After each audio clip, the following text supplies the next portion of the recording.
प्रेम से बोलिए संतोषी माता की जय। संतोषी माता की व्रत कथा। एक गांव में एक बुढ़िया रहती थी जिसके 7 बेटे थे। 6 बेटे कमाने वाले थे और एक बेटा निकम्मा था। बुढ़िया माँ 6 बेटों का जूठा 7वें पुत्र को देती। 7वां पुत्र एक दिन अपनी पत्नी से बोला, देखो मेरी माता का मुझ पर कितना प्रेम है। वह बोली, क्यों नहीं, सबका बचा जूठा तुमको खिलाती हैं। वह बोला, जब तक आंखों से न देखे मान नहीं सकता। पत्नी ने हंसकर कहा, देख लोगे तभी मानोगे। कुछ दिन बाद एक बड़ा त्योहार आया। घर में 7 प्रकार के भोजन और चूरमा के लड्डू बने। वह पत्नी की बात को जांचने के लिए सिर दर्द का बहाना बनाकर पतला कपड़ा सिर पर ओढ़कर रसोई में जाकर सो गया और कपड़े में से सब देखता रहा। 6 भाई भोजन करने आए। उसने देखा माँ ने उनके लिए सुंदर सुंदर आसन बिछाए, 7 प्रकार की रसोई परोसी और आग्रह कर करके उन्हें भोजन कराती रही। वह देखता रहा। 6 भाई भोजन कर उठ गए। तब माँ ने उनकी 5 थालियों में से लड्डुओं के टुकड़ों को उठाया और एक लड्डू बनाया। जूठन साफ कर माँ ने उसे पुकारा, उठ बेटा उठ, तेरे भाइयों ने भोजन कर लिया, तू भी उठकर भोजन कर ले। उसने कहा, माँ मुझे भोजन नहीं करना, मैं परदेश जा रहा हूँ। माँ ने कहा, कल जाना हो तो आज ही जा। वह बोला, हाँ हाँ जा रहा हूँ। यह कहकर वह घर से निकल गया। चलते समय उसकी पत्नी की याद आई। वह गौशाले में कंडे थाप रही थी। वहाँ जाकर वह बोला, मेरे पास तो कुछ नहीं है, यह अंगूठी है सो ले लो और अपनी कोई निशानी मुझे दे दो। वह बोली, मेरे पास क्या है, यह गोबर भरा हाथ है। यह कहकर पत्नी ने उसकी पीठ पर गोबर के हाथ की थाप मार दी। वह चल दिया। चलते चलते दूर देश में पहुँचा। वहाँ एक साहूकार की दुकान थी। वहाँ जाकर बोला, सेठ जी मुझे नौकरी पर रख लो। साहूकार को नौकर की सख्त जरूरत थी। साहूकार ने कहा, काम देखकर तनख्वाह मिलेगी। उसने कहा, सेठ जी जैसा आप ठीक समझे। उसे साहूकार के यहाँ नौकरी मिल गई। वह वहाँ दिन रात काम करने लगा। कुछ दिन में दुकान का लेन देन, हिसाब किताब, ग्राहकों को माल बेचना, सारा काम करने लगा। साहूकार के 7-8 नौकर थे। वे सब चक्कर खाने लगे, लेकिन उसने अपनी लगन, परिश्रम और ईमानदारी से सभी को पीछे छोड़ दिया। उसे अपने किए का फल मिला। सेठ ने भी उसका काम देखा और 3 महीने में उसे मुनाफे में साझेदार बना लिया। परिश्रम करते करते 12 वर्ष में ही वह नगर का नामी सेठ बन गया और सेठ अपना सारा कारोबार उस पर छोड़कर बाहर चला गया। इधर उसकी पत्नी पर क्या बीती वह सुने। सास ससुर उसे दुख देने लगे। गृहस्थी का सारा काम करवाकर उसे लकड़ी लेने जंगल में भेजते। इस बीच घर की रोटियों के आटे से जो भूसी निकलती उसकी रोटी बनाकर रख दी जाती और फूटे नारियल की नरेली में पानी दे दिया जाता। इस तरह दिन बीतते रहे। एक दिन वह जब जंगल से लकड़ी लेने जा रही थी तब उसे रास्ते में बहुत सी औरतें संतोषी माता का व्रत करती दिखाई दी। वह वहाँ खड़ी होकर पूछने लगी, बहनों यह तुम किस देवता का व्रत करती हो और इसके करने से क्या फल होता है? इस व्रत के करने की क्या विधि है? यदि तुम अपने इस व्रत का विधान मुझे समझाकर कहोगी तो मैं तुम्हारा बड़ा एहसान मानूंगी। उनमें से एक स्त्री बोली, सुनो, यह संतोषी माता का व्रत है। इसके करने से निर्धनता, दरिद्रता का नाश होता है, लक्ष्मी आती है, मन की चिंताएं दूर होती हैं, मन को प्रसन्नता और शांति मिलती है, निपुति को पुत्र मिलता है, प्रियतम बाहर गया हो तो वह शीघ्र लौट आता है, कुंवारी कन्याओं को मनपसंद वर मिलता है, चलता मुकदमा खत्म हो जाता है, कलह क्लेश की निवृत्ति हो, सुख शांति होती है, घर में धन जमा हो, धन जायदाद का लाभ होता है तथा मन में जो कुछ कामनाएं हो सब संतोषी माता की कृपा से पूर्ण हो जाती है। इसमें संदेह नहीं है। वह पूछने लगी, यह व्रत कैसे किया जाता है, यह भी बताओ तो बड़ी कृपा होगी। वह स्त्री कहने लगी, बिना परेशानी श्रद्धा और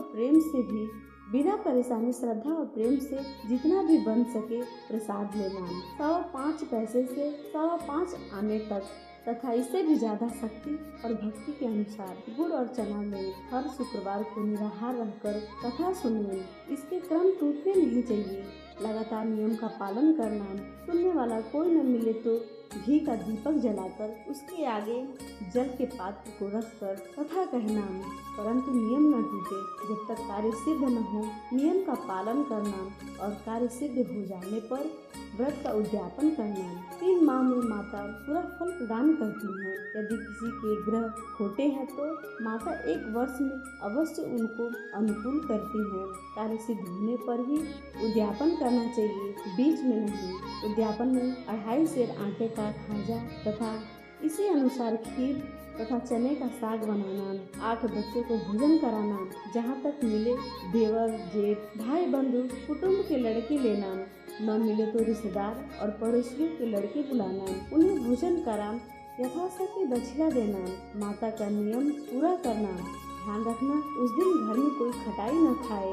यह सुन वह वहाँ से चल दी। रास्ते में लकड़ी के बोझ को बेच दिया और उन पैसों से गुड़ चना ले माता के व्रत की तैयारी कर आगे चली।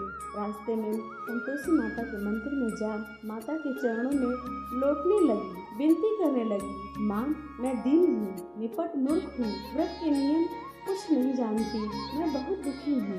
हे माता मेरा दुख दूर कर, मैं तेरी शरण में आई हूँ। माता को दया आई। एक शुक्रवार बीता की दूसरे शुक्रवार को ही उसके पति का पत्र आया और तीसरे शुक्रवार को उसका भेजा हुआ पैसा आ पहुँचा। यह देखकर जेठानी मुँह सिकोड़ने लगी। इतने दिनों बाद इतना पैसा आया, इसमें क्या बड़ाई है। लड़के ताना देने लगे।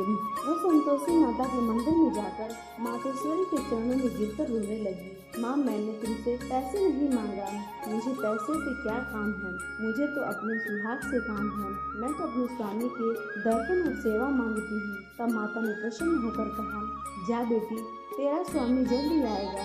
यह सुन खुशी से बावली हो वह घर जाकर काम करने लगी। संतोषी माँ विचार करने लगी, इस भोली पुत्री से मैंने कह तो दिया कि तेरा पति शीघ्र आएगा, पर आएगा कहाँ से? वह तुझे स्वप्न में भी याद नहीं करता। उसे इसकी याद दिलाने तो मुझे ही जाना पड़ेगा। संतोषी माँ ने उस बुढ़िया के बेटे को स्वप्न में समझाया, पुत्र तेरी घरवाली कष्ट उठा रही है। वह बोला, हाँ माता यह तो मुझे भी मालूम है, परंतु क्या करूँ, वहाँ कैसे जाऊँ? परदेश की बात है, लेन देन का सारा हिसाब किताब है, कोई जाने का रास्ता नजर नहीं आता। आप ही कोई राह दिखाएं कि वहाँ कैसे जाऊँ? माँ कहने लगी, सवेरे नहा धोकर संतोषी माता का नाम ले, घी का दीपक जला, दंडवत कर और दुकान पर जा बैठना। देखते देखते तेरा लेन देन चुक जाएगा, जमा माल बिक जाएगा, सांझ होते होते धन का ढेर लग जाएगा। वह अगले दिन सुबह जल्दी उठा। उसने अपने मित्र बंधुओं परिचितों से स्वप्न में माता द्वारा कही गई बात कह सुनाई। वे सब उसकी बात सुनकर उसकी खिल्ली उड़ाने लगे। वे कहने लगे कि कहीं स्वप्न की बात भी सच्ची होती है। एक बूढ़ा व्यक्ति बहुत समझदार था। वह बोला, देखो भाई मेरी बात मानो, इस तरह सच या झूठ कहने के बदले देवता ने जैसे कहा है वैसा ही करना, तेरा क्या जाता है। बूढ़े की बात मानकर नहा धोकर उसने संतोषी माता को प्रणाम किया। फिर वह घी का दीपक जलाकर दुकान पर जा बैठा। शाम तक धन का ढेर लग गया। वह हैरान हुआ, मन में संतोषी माता का नाम ले प्रसन्न हो घर जाने के वास्ते गहने कपड़े व सामान खरीदने लगा। सब काम से निपट अपने घर को रवाना हुआ। इधर उसकी पत्नी जंगल में लकड़ी लेने गई। लौटते वक्त थक जाने के कारण संतोषी माता के मंदिर पर विश्राम करने लगी। यह तो उसका रोज रुकने का स्थान था। धूल उड़ती देख उसने माता से पूछा, हे माता यह धूल कैसे उड़ रही है? माँ ने कहा, हे पुत्री तेरा पति आ रहा है, अब तू ऐसा कर लकड़ियों के 3 बोझ बना, एक नदी के किनारे रख, दूसरा मेरे मंदिर पर और तीसरा अपने सिर पर रख के पति को लकड़ी का गट्ठा देखकर मुंह पैदा होगा। वो वहाँ रुकेगा, नाश्ता पानी बना खाकर माँ से मिलने जाएगा। तू लकड़ी का बोझ उठाकर जाना और बीच चौक में एक गट्ठा डालकर 3 आवाजें जोर से लगाना, लो सासू जी लकड़ियों का गट्ठा लो, भूसी की रोटी दो, नारियल के खोपड़े में पानी दो, आज कौन मेहमान आया है? संतोषी माँ की बात सुनकर वह बहुत अच्छा नाम कहकर प्रसन्न मन से लकड़ी के 3 बोझ बना लाई। एक नदी के तट पर, दूसरा माता के मंदिर पर रखा। इतने में मुसाफिर वहाँ आ पहुँचा। सूखी लकड़ी देखकर उसको इच्छा हुई कि अब यहीं विश्राम कर ले और भोजन बना खाकर गाँव चले। इस प्रकार भोजन कर विश्राम कर वह अपने गाँव में आ गया। उसी समय बहू सिर पर लकड़ी का गट्ठा लिए आई। उसने गट्ठा को आंगन में डाल दिया। जोर से 3 आवाजें दी, लो सासू जी लकड़ी का गट्ठा लो, भूसी की रोटी दो, नारियल के खोपड़े में पानी दो। आज कौन मेहमान आया है? यह सुनकर सास ने अपने दिए हुए कष्टों को भुलाने के लिए कहा, बहू तू ऐसा क्यों कहती है? तेरा मालिक ही तो आया है। बैठ, मीठी भात खाकर कपड़े गहने पहन। पत्नी की आवाज सुनकर उसका स्वामी बाहर आया और उसके हाथ में पहने अंगूठी देखकर व्याकुल हो गया। उसने अपनी माँ से पूछा, माँ यह कौन है? माँ बोली, बेटा तेरी पत्नी है। आज 12 वर्ष हो गए जब से तू गया है, तब से सारे गांव में जानवर की तरह भटकती फिरती है। काम काज कुछ करती नहीं, 4 समय आकर खा जाती है। अब तुझे देखकर भूसे की रोटी और नारियल के खोपड़े में पानी मांगती है। वह बोला, माँ मैंने इसे भी देखा है और तुम्हें भी। मुझे दूसरे घर की चाबी दो, मैं उसमें रहूंगा। ठीक है बेटा, तेरी जैसी मर्जी। कहकर माँ ने चाबी और गुच्छा बेटे के सामने रख दिया। उसने दूसरे घर को खोलकर सारा सामान जमाया। एक ही दिन में वहाँ राजा के महल जैसा ठाट बाट बन गया। अब क्या था, वह सुख भोगने लगी। अगला शुक्रवार उसने पति से कहा, मुझे संतोषी माता का उद्यापन करना है। पति बोला, बहुत अच्छा, खुशी से कर लो। और उद्यापन की तैयारी करने लगी। जेठ के लड़कों को भोजन करने के लिए कहने गई। उन्होंने मंजूर किया, परंतु पीछे से जेठानी ने अपने बच्चों को सिखलाया, देखो रे, भोजन के समय सब लोग खटाई मांगना, जिससे उसका उद्यापन पूरा न हो। लड़के भोजन करने आए, खीर पेट भर खाई, परंतु बात याद करते हुए, हमें कुछ खटाई खाने को दो, खीर खाना हमें भाता नहीं। देखकर अरुचि होती है। लड़के उठ खड़े हुए, बोले, पैसे लाओ। भोली बहू कुछ जानती नहीं थी, उसने उन्हें पैसे दे दिए। लड़कों ने बाजार जाकर उन पैसों से इमली खरीदी और खाई। यह देखकर बहू पर माता ने कोप किया। राजा के दूत उसके पति को पकड़कर ले गए। अब सब मालूम हो जाएगा, अब जेल की रोटी खाएगा। बहू से यह वचन सहन नहीं हुए, वह संतोषी माता के मंदिर में गई और कहने लगी, माता तुमने यह क्या किया? हंसाकर क्यों रुला? माता बोली, पुत्री तूने मेरा व्रत भंग किया है, इतनी जल्दी सब बातें भुला दी। वह बोली, माता भूली तो नहीं हूँ, ना कुछ अपराध किया है, मुझे तो लड़कों ने धूल डाल दिया, मुझे क्षमा करो माँ। माँ बोली, ऐसी भूल भी कहीं होती है? वह बोली, अब कोई भूल नहीं होगी, आप बताओ मेरा पति कैसे आएगा? माँ बोली, पुत्र जा, तेरा पति तुझे रास्ते में ही आता मिलेगा। वह मंदिर से निकलकर बाहर आई तो रास्ते में उसे अपना पति आता हुआ मिला। उसने पूछा, कहाँ गए थे? वह बोला, इतना धन जो कमाया है उसका कर राजा ने मांगा था, वह भरने गया था। वह प्रसन्न होकर बोली, भला हुआ, अब घर चलो। फिर अगला शुक्रवार आया। वह बोली, मुझे माता को उद्यापन करना है। पति ने कहा, ठीक है करो। वह फिर जेठ के लड़कों को भोजन को करने के लिए गई। जेठानी ने लड़कों को सिखा दिया कि तुम पहले ही खटाई मांगना। लड़के भोजन करने बैठे, लेकिन भोजन करने से पहले ही कहने लगे, हमें खीर पूरी नहीं भाती, जी बिगड़ता है, कुछ खटाई खाने को दो।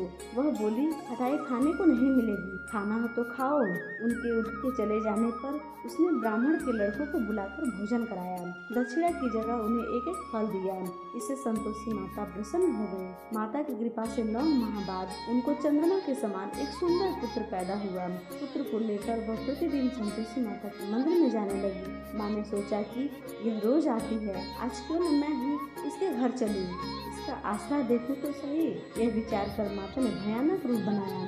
गुड़ और चने से सना मुख, ऊपर से मुंड के समान होठ, उस पर मक्खियां भिनभिना रही थी। दहलीज पर रहते हुए उसकी सास चिल्लाई, देखो रे, कोई चुड़ैल डाकनी चली आ रही है, लड़कों से भगाओ नहीं तो सबको खा जाएगी। बहू रुसनदान से देख रही थी, वही प्रसन्न हो उठी, आज मेरी माता मेरे घर आई है। यह कहकर दूध पीते बच्चों को गोद से उतार दिया। इस पर उसकी सास क्रोध से भरकर बोली, अरे रान, इसको देखकर कैसे उतावली हुई है, जो बच्चे को पटक दिया। तो माँ के उताप से जहाँ देखो वहाँ लड़के के लड़के नजर आने लगे। वह बोली, माँ जी, मैं जिनका व्रत करती हूँ यह वही संतोषी माता है। इतना कह उसने झट से घर के सारे किवाड़ खोल दिए और ने माता के चरण पकड़ लिए और विनती कर कहने लगे, हे माता, हम मूर्ख हैं, ज्ञानी हैं, हम तुम्हारे व्रत की विधि हम नहीं जानते, तुम्हारा व्रत भंग कर तुमने बड़ा अपराध किया है। हे माता, आप हमारे अपराधों को क्षमा करो। इस प्रकार बार बार कहने पर संतोषी माता प्रसन्न हुई। इसके बाद उसकी सास कहने लगी, हे संतोषी माता, आपने बहू को जैसा फल दिया वैसा सबको देना। जो यह कथा सुने या पढ़े उसकी मनोरथ पूर्ण करना। बोली संतोषी माता की जय। दोस्तों, हमारी ये कहानी कैसी लगी? अगर कहानी अच्छी लगी हो इसे लाइक करें, शेयर करें, कमेंट करें और हमारे चैनल को सब्सक्राइब भी करें। धन्यवाद।